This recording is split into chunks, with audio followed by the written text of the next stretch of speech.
నమః శ్రీ మహాగణాధిపతయ నమః శ్రీ సరస్వతి నమః. భక్తులారా, వాల్మీకి మహర్షి రచించిన శ్రీమద్ రామాయణం యథాతథంగా చెప్పుకున్నాం. ప్రతి శ్లోకం దాని అర్థం. ఇందులో భాగంగా నిన్నటి వరకు బాల అయోధ్యారణ్య కిష్కింధ సుందరకాండలు పూర్తి చేసాం. యుద్ధకాండలోని 44 సర్గ 46 సర్గలు పూర్తి చేసాం. ఈ రోజున 47వ సర్గను ప్రారంభం చేద్దాం. ప్రారంభించే ముందు వాల్మీకి మహర్షిని ప్రార్థన చేసుకుందాం. పూజంతం రామ రామేతి మధురం మధురాక్షరం ఆరుహ్య కవితా శాఖం వందే వాల్మీకి కోకిలం. సమర్థ సద్గురు సాయినాథ్ మహారాజ్ की जय. तस्मिन् प्रविश्य लंकायां कृतार्थे रावणात्मजे राघवं परिवार्याधार रक्षुर्वानरर्षभा.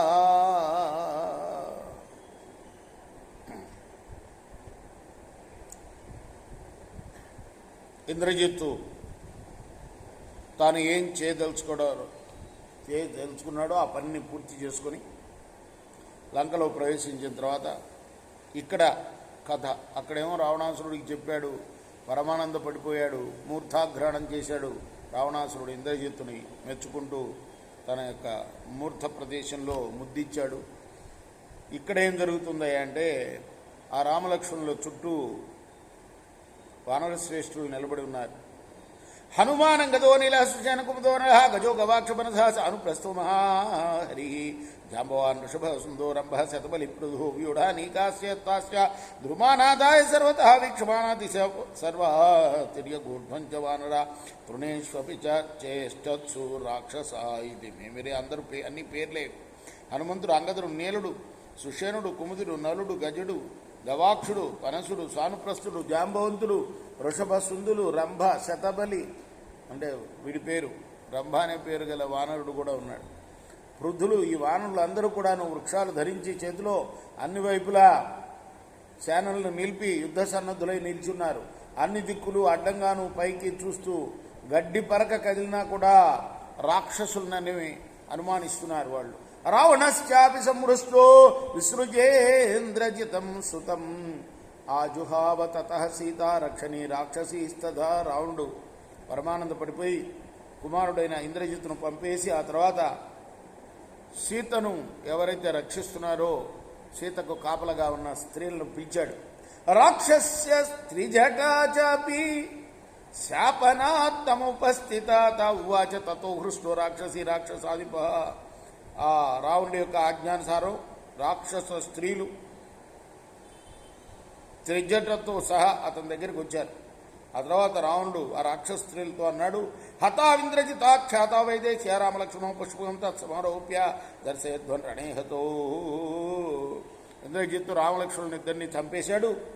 ఇప్పుడు పుష్పక విమానాన్ని ఎక్కించి సీతని తీసుకెళ్లి యుద్ధంలో చంపబడిన రామలక్ష్మణులను చూపించండి. యదాశ్రయాద వస్తబ్ధ నేయం మౌపతేస్తతే సోప్స్యా భర్త సహ భ్రాత్రా విహతోరణమూర్తని. ఈమె ఎవరిని ఆశ్రయించుకొని గర్వితురాలై నా చెంతకు రావటం లేదు అంటే, ఎవరి అండ చూసుకొని నా చెంతకు రావటం లేదు. ఇప్పుడు ఆమె భర్త సోదరుడు ఇద్దరు కూడా చంపబడ్డారు. నిర్విశంక నిరుద్విగ్ర నిరపేక్షాచమైథిలి మౌపస్థాస్యతే సీత సర్వాభరణ భూషిత. మిథిలా రాజకుమారి అయిన సీత సకల అలంకారాలు అలంకరించుకొని అప్పుడు ఎప్పుడు రామలక్ష్మణులు చనిపోయింది చూచిన తర్వాత రాముడు వస్తాడని ఆశ వదిలి నన్ను చేరుతుంది. అద్య కాలవశం ప్రాప్తం నడే రామం సలక్ష్మణం అపేక్ష వినివృత్తాస చాన్యాంగతిమపశ్యతి అనపేక్ష విశాలాక్షి మౌపస్థాస్యతే స్వయం.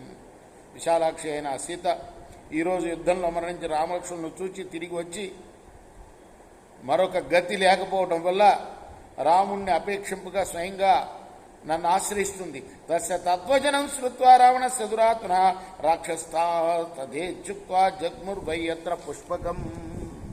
రావణుల మాటలు విని అలానే చేస్తామని ఆ రాక్షస స్త్రీలు పుష్పక విమానం ఉన్న చోటికి వెళ్ళారు. రేపు మనం 12వ శ్లోకం నుండి కొనసాగిద్దాం. కృష్ణార్పణమస్తు. సాయి కృష్ణార్పణమస్తు.